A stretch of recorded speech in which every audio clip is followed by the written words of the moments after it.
बात करते हैं यहाँ पर जीएस को लेकर। तो मेरे भाई देखो जीएस के लिए है ना, मेरे मन में बड़ा बढ़िया एकदम फोटो आया है ये वाला, ठीक है। जीएस की बात करोगे ना तो पहले पहले क्या होता था कि बड़ा जो पूछा जाता ना सवाल एकदम सिलेबस से पूछा जाता था, टू द पॉइंट, अगर हम बिल्कुल बात कर सके तो टू द पॉइंट होता था। पॉलिटी के 2 क्वेश्चन, हिस्ट्री के 2 क्वेश्चन, बायोलॉजी के 2 क्वेश्चन, ठीक है। और बड़े आसानी से 5 से 8 मिनट के अंदर पेपर को आपने रफा दफा कर दिया, बड़े आसानी से, प्यार से एकदम 5 मिनट में पेपर खत्म, 8 मिनट पेपर खत्म। आया तो सही है, नहीं आया तो कोई बात नहीं। तो एवरेज यहाँ पर कम से कम एक स्टूडेंट का 20 प्लस आ जाता था। और अगर आप टॉपर्स की भी वीडियो देखते थे तो वो क्या कहते थे, 35 प्लस बबुआ तुम लेकर आ गए ना तो तुमसे बड़ा धुरंधर तो कोई है ही नहीं, ठीक है। क्योंकि अक्सर जीएस के बारे में ऐसा कहा जाता है कि वो किंग मेकर था, वो किंग मेकर है और वो किंग मेकर रहेगा। लेकिन पता है क्या, आज के मौजूदा हालात जो हैं वो भाई साहब एकदम बिल्कुल इतने हैं। मतलब मैं ज्यादा बयान करना ही नहीं चाहता, मैं ऐसे लिखकर बयान नहीं करना चाहता। अब का हालात ऐसा है ना कि जैसे आपने ये मूवी देखी है गजनी में आमिर खान की, एग्जैक्टली हवाल ऐसा है। ये कहाँ से सवाल पूछ दिया, ससुरा समझे में नहीं आता है, ठीक है। कितना भी पढ़ लो, पूरा का पूरा यहाँ पॉलिटी के लिए बच्चा लक्ष्मीकांत तक खत्म करके बैठा, हिस्ट्री के लिए एक स्पेक्ट्रम खत्म करके बैठ गया, एसएससी छोड़ो यूपीएससी का सिलेबस रट के बैठा हुआ है और फिर भी पेपर देने जा रहा है तो सोच रहा है यार ये क्वेश्चन कहाँ से पूछ दिया।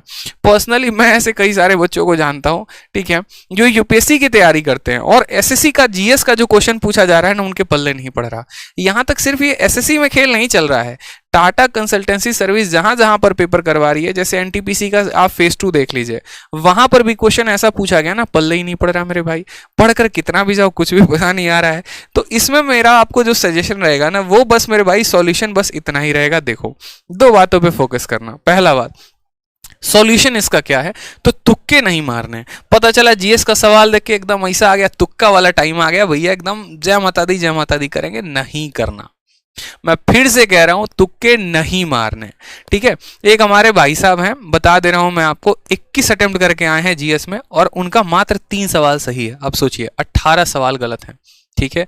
जो आता जाता पेपर था ना उसकी भी बैंड बज रखी है। 18 सवाल गलत होने का मतलब 9 नंबर आपके तो ऐसे ही चले गए और 3 सवाल सही होने थे मतलब 6 नंबर आए। तो सोचिए जो मार्क्स आपके प्लस में आने थे ना उसके चलते आपके मार्क्स नेगेटिव में आ गए। तो इससे बढ़िया तो कुछ अटेम्प्ट ही नहीं करते, कम से कम मार्क्स तो नेगेटिव में नहीं जाते ना। इस बात का ध्यान रखा करिए आप लोग, ठीक है। तो तुक्के नहीं मारने हैं, क्योंकि अगर तुक्के मारे तो पेपर के दौरान तो शक्ल ऐसी होती है, हर सवाल आपको एकदम अपना भाई लगता है, ठीक है। बहुत लोग यूपीएससी वाला मेथड भी अपनाते हैं, ऑप्शन नंबर सी, कुछ ना मिले तो ऑप्शन नंबर सी, अक्कड़ बक्कड़ बम्बे बो भी करेंगे, ठीक है, जय माता दी भी करेंगे। लेकिन भाई साहब जिस दिन आंसर की आती है ना इससे भी बुरा हालात होता है। फिर उस दिन कसम खाते क्यों किया, नहीं करना था भाई साहब, करना ही नहीं था, नहीं लगाने थे तुक्के, इससे बेहतर तो लगाते ही नहीं। तो जीएस में सिंपल एक बात ध्यान रखो, पढ़ कर गए हो उससे आ गया तो बहुत बढ़िया बात है, नहीं तो ऐसी वाली हालात होने वाली है। इसलिए मैं बहुत डिटेल में यहां पर नहीं जाऊंगा, बिल्कुल ज्यादा डिटेल में बात नहीं करने वाला। ये पढ़ के चले जाओ, वो पढ़ के चले जाओ, यहाँ पढ़ के चले जाओ, इतने करंट अफेयर पढ़ के चले जाओ, क्योंकि इसमें जो अब होना है ना वो तो होके रहेगा, अब कोई रोक नहीं पाएगा, ठीक है।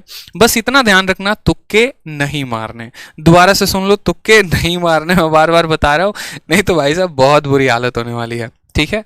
और आप इस परिवार से जुड़े रहो और अच्छी जानकारी आपको मिलते रहे तो अभी तुरंत सब्सक्राइब के बटन को टीप देना है और जो है नोटिफिकेशन बेल ऑन कर लेना है।